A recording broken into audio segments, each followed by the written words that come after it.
What's going on, world? It's your boy Gemini Brown here, back with another episode of Nalo Kicking Knowledge. Today, we'll be taking a look at 4 ways you can recognize toxic Cancer energy. So, let's get into it. What is Cancer? Cancer is the sign of home. It's the sign of the mother. It corresponds to the 4th house. It also deals with our cultural roots, early upbringing, emotional life, private life, so many other things. And when it comes to toxic Cancer energy, we're first going to start with the emotions, and that's going to play out in the sense of emotional manipulation. Okay, so it's really interesting seeing energy, whether positively or negative, toxic, whatever, play out, particularly in groups. And when there is a toxic Cancer in a group, very, very easy to see. And a simple example of how this goes is there. Let's say we have a group. We'd be the Backstreet Boys and sing some type of boy band, right? And we got a Cancer in here with some other signs. Let's say Gemini, a Leo, and an Aquarius. Okay. And someone's, in those situations, someone's clearly the star. There are roles. And put it like this: the song gets assigned, and Cancer doesn't have a part on this one. The Aquarius may not have a part as well, but the sign most likely to pout, to make their unhappiness felt, will be Cancer. Okay, so particularly at the sun level, right? This is easy to see. So you're gonna see someone who may be pouncing, and then everyone in response, like in this group scenario, be like, "It's okay, Cancer. We'll get you on the next one." And then, to some extent, the root of the behavior for the Cancer doing that is to garner the sympathy or attention from the others. So when we really examine this energy and everything I said that it deals with, the 4th house, the mom, you'll see that at the root of like toxic Cancer energy is attachment issues, mommy complexes, right? Wanting to be nurtured, but it's in different scenarios, that's weird, right? So I know through my time as an astrologer and just, a person, lots of women say, yeah, I just don't like that about Cancer men.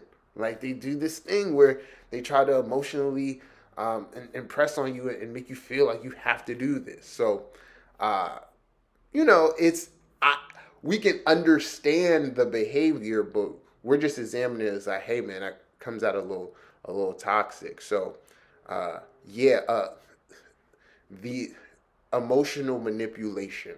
Okay, and I would say one more thing with this, because remember, it's Cancer energy in general, so it's not always going to be like a harsh aspect that makes you act this way.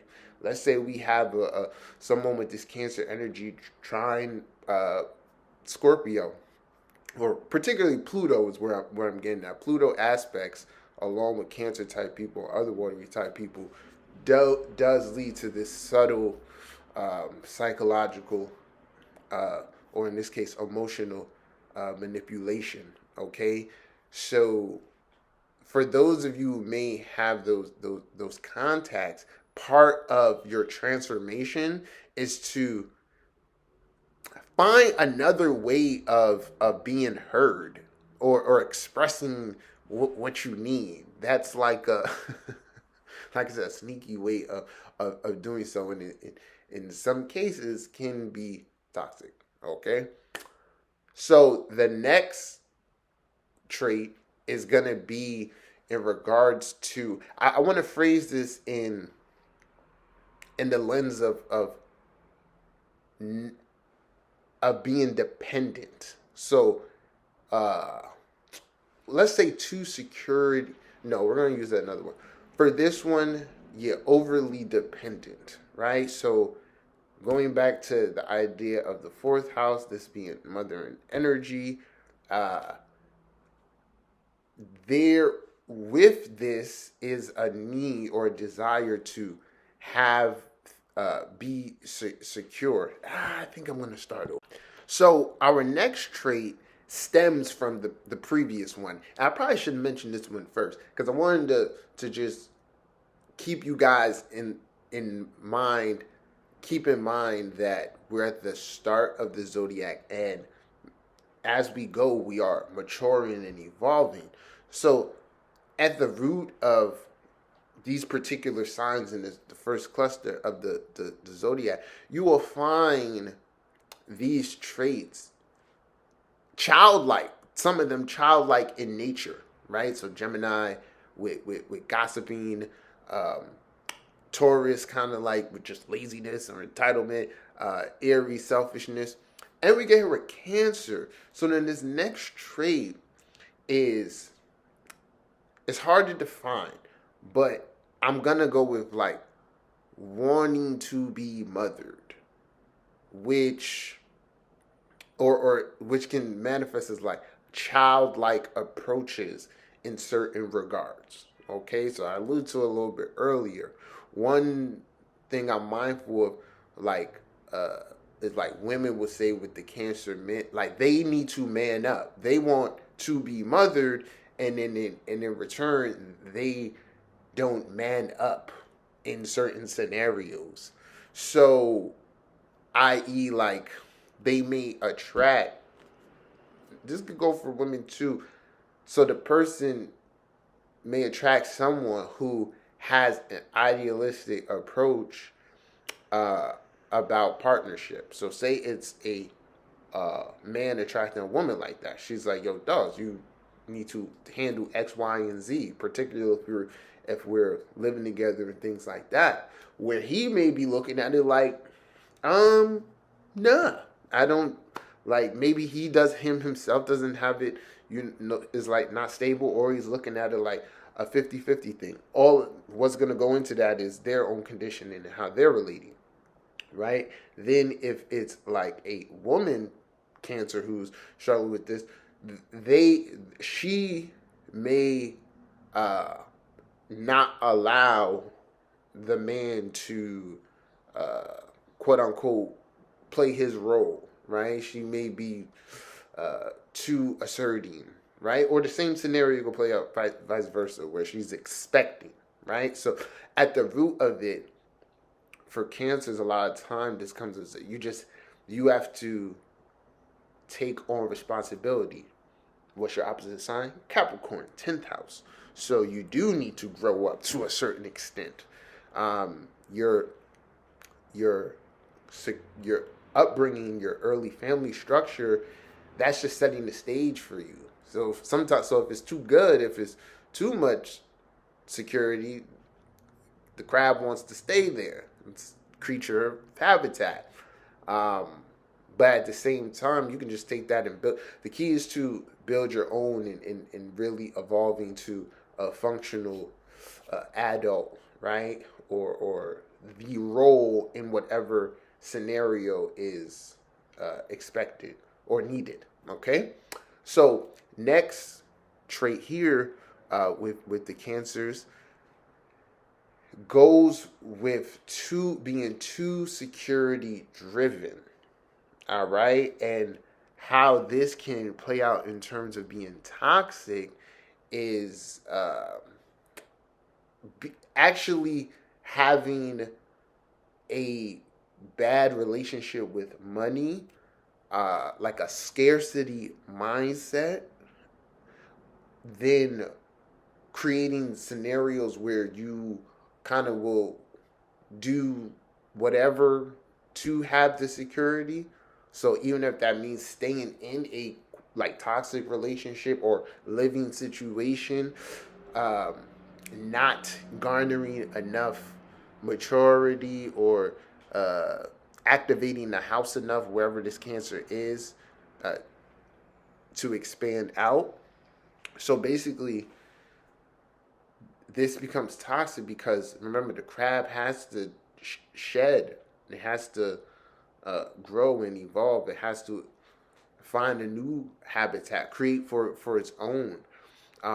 So although security is important, at the same time, there has to be the ability to detach, okay, which leads towards more experience, more understanding of self, a wide, full range of life. It's kind of like the quote: "You don't know how strong you are at your weakest." Things like that, right? Cancer has to just take the initiative. So, as I always teach with these opposite sign, very, very important. But particularly with this being a Pluto and Capricorn time period, I do invite a lot of Cancer and fourth house people in this day and age to examine their relationship with money, okay? And liberate, especially with Uranus and Taurus now, finding ways to liberate yourself in that regard and get the things that you need easier or in a more aligned way with your soul or your fourth house, okay? So it kind of goes with the saying these days: work smarter, not harder. And that's what fourth house people want to do.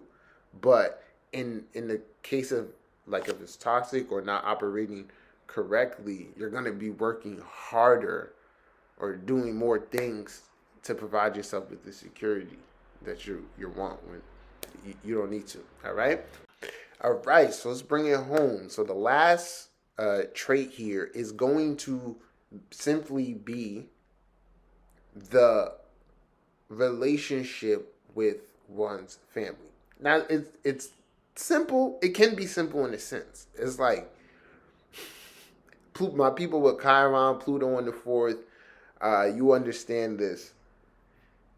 I may not be toxic, but my relationship with my family, or how I'm relating to them, or how this experience is playing out, is just toxic, or they themselves are toxic, and I need to separate myself.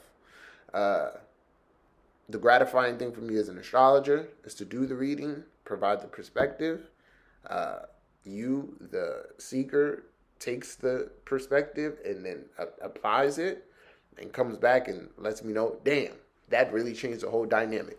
And when it comes on to, like I said, that Pluto in the fourth, Chiron in Cancer, Chiron in the fourth, North Node, there's a lot of contacts or things in the chart that's indicating this is a toxic relationship, and I need to get up on out of there. So let me give you a couple of ways in which this can kind of play out. And then this is why other energies in the chart are so important, particularly Queen Connexes. Let's say we got Cancer moon with a Venus in Aquarius. And let's put this Cancer moon in the first house, and let's put this Venus in Aquarius in the 8th, maybe the 9th, right? But it's in Aquarius. So indicating like, hey, like from the Venus perspective, I relate different. I may see myself dating someone outside my culture, race, whatever. But then my Cancer moon, particularly in the first house, is like, I love my culture. I'm so cultured in whatever that is. Then, in this scenario, this is a Libra rising fourth house, because Cancer rising. So the relationship with the family, it couldn't be detached, whatever. But there's you're relating different towards them. So let's just say in this scenario, the family doesn't really want anyone dating outside the culture, or it's never said like you can't, but it's like the family not even like on that frequency, very tight knit. So then a lot of times with people in these scenarios, they just like, I know, like, I know what I'm attracted to, but then, I'm not even going to pursue it because I know that wouldn't mesh with my family. That's toxic, right? Even if they're not overtly, saying don't do this, how you're relating to it is toxic because it's limiting. So that's one way, and then y'all know the other ways is just like that the influence you get from them and the generational karmic cycles that are playing out. Sometimes staying in it, particularly if you have the Cancer energy, just makes you more a part of the cycle rather than being away from it to change it. So you just got to really examine the relationship with family overall and the dynamics of Cancer in your fourth house in your life. All right. So this was my interpretation of toxic Cancer energy. This was fun. I hope you guys enjoyed. Feel free to chime in. Let me know what you think. If you need a reading, click the link. Send me an email. We'll set something up. Till next time. Peace.